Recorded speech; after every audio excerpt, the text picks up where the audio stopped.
आज हम आपको एक और कहानी सुनाने जा रहे हैं जिसका नाम है स्वर्ग का हकदार कौन।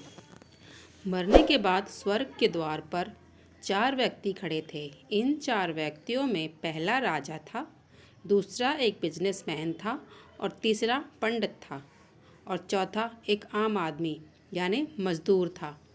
किसी को भी यह पता नहीं था कि कौन स्वर्ग के अंदर प्रवेश कर पाएगा और कौन वहीं से वापस लौट जाएगा।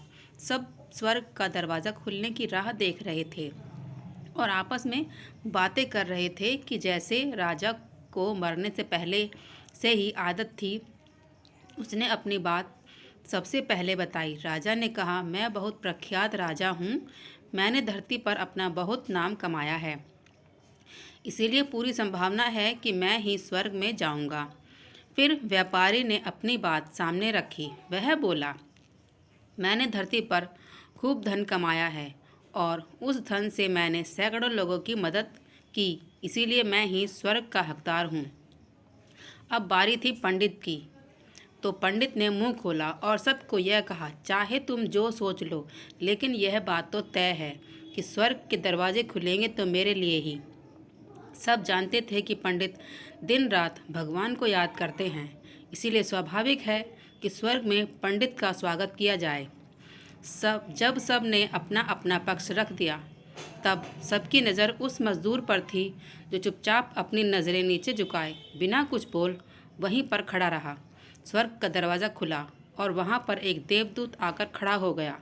देवदूत ने हाथों में एक पुस्तक थी जिसमें इन सभी के कामों के बारे में लिखा हुआ था। देवदूत ने सबसे पहले राजा को अपने पास बुलाया और उसको पूछा, तुम बताओ, तुमने अपने जीवन में क्या क्या अच्छे कर्म किए हैं। मैं उन्हें इस पुस्तक में देखकर फैसला करूँगा कि तुम्हें अंदर आने दिया जाए या नहीं। राजा ने कहा, मेरा राज्य जितना बड़ा है उतना ही समृद्ध था और मेरे राज्य के सभी लोग खुशहाल थे, सभी बड़े आनंद से रहते थे। मैंने उन्हें कभी भी किसी भी चीज़ की कमी नहीं होने दी। यही मेरे अच्छे कर्म हैं। देवदूत ने अपने पुस्तक में देखा और देखने के बाद राजा से कहा, तुम सच बोलते हो, तुमने अपने राज्य की प्रजा को बहुत सुखी रखा था, लेकिन तुमने अपने राज्य की सीमा बढ़ाने के लिए जितने युद्ध किए, उन युद्ध की वजह से हज़ारों सैनिकों ने अपनी जान गंवा दी।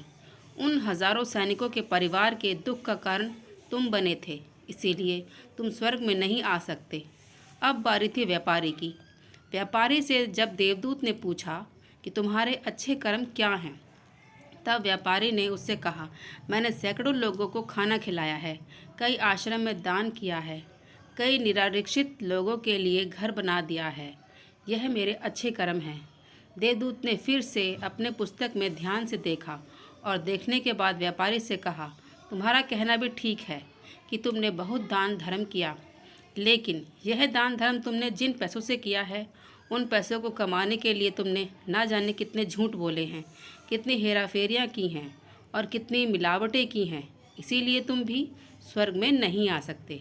जब पंडित जी ने से यही सवाल किया गया तो पंडित ने बड़े ही आत्मविश्वास के साथ कहा, मैंने अनगिनत लोगों को ज्ञान दिया है, हज़ारों यज्ञ और पूजाएं की हैं और दिन रात भगवान का जाप किया है, इससे अच्छे कर्म और क्या हो सकते हैं।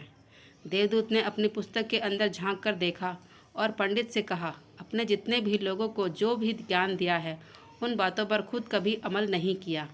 आपने यज्ञ पूजा या भगवान का नाम निस्वार्थ भाव से कभी नहीं लिया, इसीलिए आपका भी स्वर्ग में आना प्रतिबंधित है। मजदूर यह सब देखकर हैरान था। वह अब तक जिन्हें महान समझता आ रहा था, उनकी व्याख्या स्वर्ग के दरवाजे पर आकर बदल गई थी। धरती पर जिन कामों को अच्छा समझा जाता था, उनका यहाँ पर कोई मूल्य नहीं था।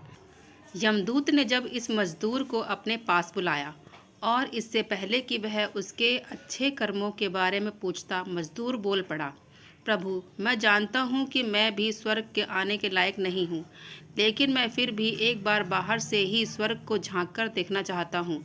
बस इससे ज़्यादा मेरी कोई इच्छा नहीं है, क्योंकि ऐसी इच्छा पालने के लिए मैंने जीवन में कुछ भी नहीं किया। मैं पूरा दिन मेहनत करता और जो भी पैसे कमाता उन्हें अपने परिवार के पालन पोषण में खर्च कर देता, इसीलिए दान धर्म के लिए कुछ बचता ही नहीं। लोगों की भला में क्या सेवा करता, क्योंकि काम के बाद जो थोड़ा समय मिलता उसको अपने ही बड़े बूढ़े माँ बाप की सेवा में बिता देता। और यह सब करने के बाद मैं कभी कभी मंदिर भी चला जाता और भगवान से जैसा भी मुझे दिया है उस जीवन के लिए धन्यवाद कहता। देवदूत ने अपनी पुस्तक में बड़े ध्यान से देखा और थोड़ी देर देखते ही रहा।